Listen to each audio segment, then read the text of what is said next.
感觉有一种终于送走，有点像那个郭启明，那个对，插个插图上去。没有练的地方。哪有我是来着？那你都在哪里练？接我。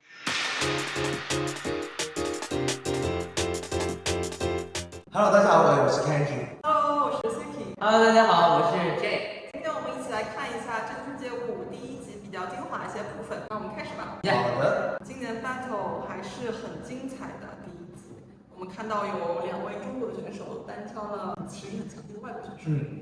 豆豆好像是消极的学生。啊，吃的好高啊！完全是个领奖胖。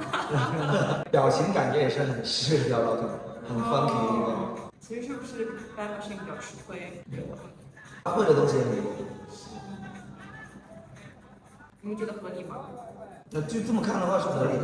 对。他也没有跳开了，也没有真的进入状态，跳的有点太随意，就没有展现出什么东西。豆豆的跳舞的时候，他的状态就非常好。那正好好新颖啊，没见过。对，这个他就是他的风格是很清晰，就是他我说他的整个的思维逻辑很清晰，跟生活环境有关系。他在国外的话，他们能一起玩，一起去练习的时间会比国内单词的多。豆豆就是 hip hop。豆豆还是跳 locking 会比较好一点，跳 locking 的舞蹈逻辑比较清晰。如果你有专门去练一种风格的话，其实你的身体它是有反应的。就像杰哥他跳live feed 的时候，如果一个不会 live feed 的他去跳 live feed 的动作，他只能跳动作。但如果你一直有练的话，你身体的 balance 跟你身体的状态，它是会很融合在音乐里面。但是如果你平常比如说主练是 locking， 你也会一些 hip hop 动作，你故意要去跳 hip hop 的动作的时候，其实那个感觉就不像是，也就知道它不是跳 hip hop。在 locking 上面，我是对他的还比较认可的，因为他的动作、他的形体，包括他的整个感觉都是很好的。哇，又弯肉了。都懵了，他也不太理解可能。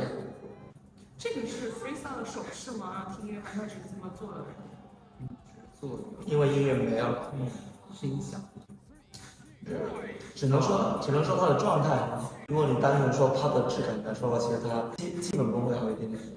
要4轮了，要4轮了，4轮。哇，豆豆有戏啊！这真的是累的，这个真的是累的。勇者战。体力也是你去 battle 7 small 的一个很重要的一个点。来，要玩吗？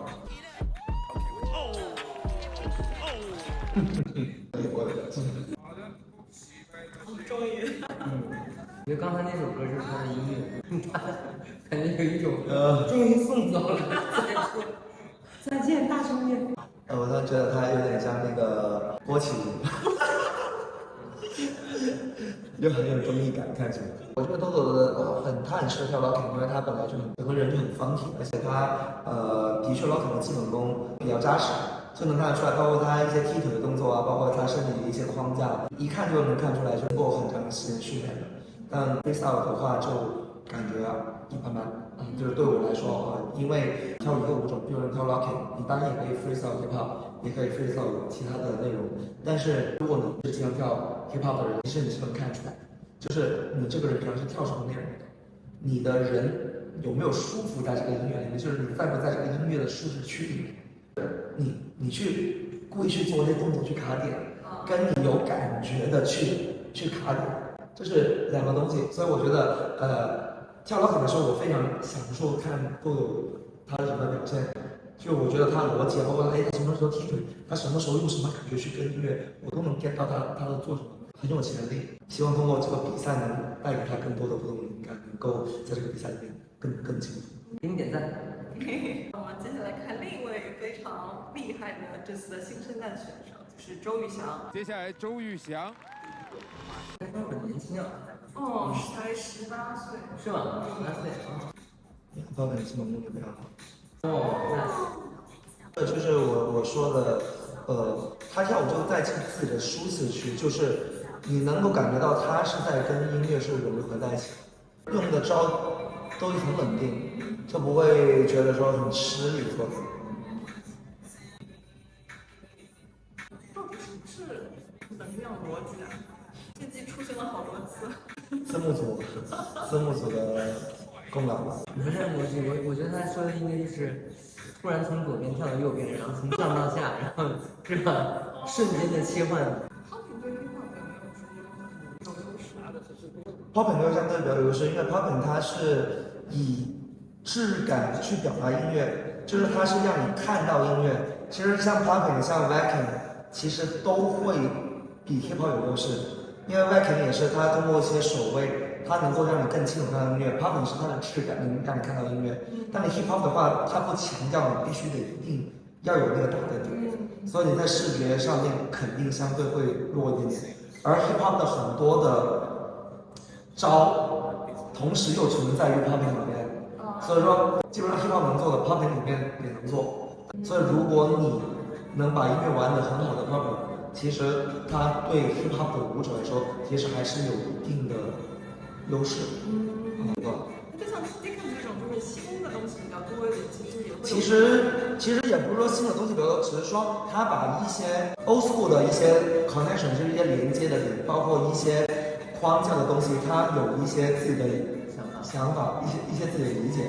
我知道理解的听懂意思，就像比如说它这个其实连接的都很丝滑，但是它就是没有 Popping 的那些，比如说中间那 pop 的质感，对吧？有可能做的都是连接连，有时候一拳能把那个节奏点给跳出来。要看跳的话，那个 Dickens 跳的并不比周一翔跳，但是你在视觉上面去看的时候，因为他跳的太顺了，所以反而他没有一些视觉的东西，所以说 Popping 它有一定的优势。在他是终结过这个大魔王的。有点紧张的那个彩彩是，就有几个连接的点的都不是特别。Hip-Hop 分很多种吧，你有 Style Move 有 Power Move。Power Move 的话可能招流 ，Style Move 的话超过 Full， 但是也要看你对音乐的一些细节的理解。你像公孙无名啊，像黑仔，就你音乐能玩得透的 B-Boy 基本上是无敌的。那个点挺有意思的，就假装要做 breaking 动作，是吧？体力好像还没有后特别多。国内 popper 还是挺努力的，包括在献音，在很多地方，就是 popper 每天练体能、练舞，其实也是蛮多的，就一点都不比 B-boy 少。太强了，他赢了 Dickens， 又赢了 B-boy。有点着急。Locking 它其实你的表演和你的状态都占了很大的一个部分。就像刚刚肖姐说，她跳的有点着急，就因为可能不太适应这种场合。因为平常比赛的话，她的整个状态还是跟你在录节目的时候其实是有差别的。Underground 的舞者，他们对于这种在节目里面啊，在这种镜头里面的这种，不一定说能特别快进入状态。周宇翔这个是他纯粹靠拼的，还是配合？说实话，如果你在中国的话，不要说现在这个了，就20年前的比赛，其实国内的舞者很多歌都很熟，特别是funk的音乐，你要跳 popping 的话，基本上你的脑子里面已经有几百首的歌单了。如果你跳 locking 的话，也是你对这些音乐已经听得滚瓜烂熟。他很少有新的音乐，有些歌甚至比我的年纪都要老。有些 popping 现在放的音乐都是70年代末80年代初的音乐，应该也是很美丽的跳到这里去，没有正面去回应。就是如果你别人去跳 popping 的话，正式来说你本来是 popping， 你应该是跟别人去跳 popping 去搭上去就是开始做 freestyle， 已经没有是用 popping 去回应。姐哥，你带了这么多学生，你觉得你看了是什么感受？跳的每一轮都挺炸的，对，细节，比如说有一个地方用下巴去打那个音乐，就觉得特别的新颖。好，那我们现在再来看一下小鬼星的大秀。哇，你是谁啊？飞龙，李佳武。popping。去选阿皮萨。对。哦。哇。他请的都是popping比较有名气的舞者。哇，这是 Pumping C。后期花了不少心思。啊，这是全员的女生，是一个很复古的舞蹈，这叫什么？这是 New Jazz Swing 吗？还是 New Jazz？啊，它可以下地。很优酷的虚拟。Nice。第一次看那个吕行跳。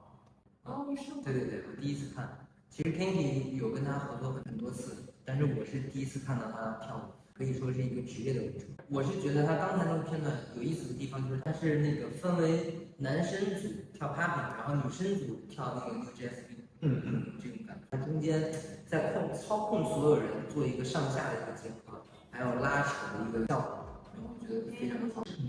那男女分配上，你们觉得他是为什么会这么设计呢？刘雨昕他既能展现出男生帅气的一面，同时他也是对吧女生的身份，所以因为我毕竟合作过，我觉得他其实可能跳一些细节比较多的一些舞蹈的话，可能更突出他舞蹈的部分。而且我也能明白为什么他选的 hip hop 的风格比较偏 jazz swing， 比较偏 old school 一点，因为可能跟他前面 popping 的风格整个贯穿起来，看起来更融洽一点。看到前面 popping 那个部分的时候，也会觉得，哎，这是一个专业的一个 popper。那我们今天这些第一集的精华的部分我们都看完了，看完我们对我们这一季的选手是什么感受？感受就是年轻的舞者，然后跳的是越来越好。真是希望我们要是这个年代就好，因为我们当时学舞的时候，有可能都是扒碟呀、看，有可能学到很多的那些错误的地方。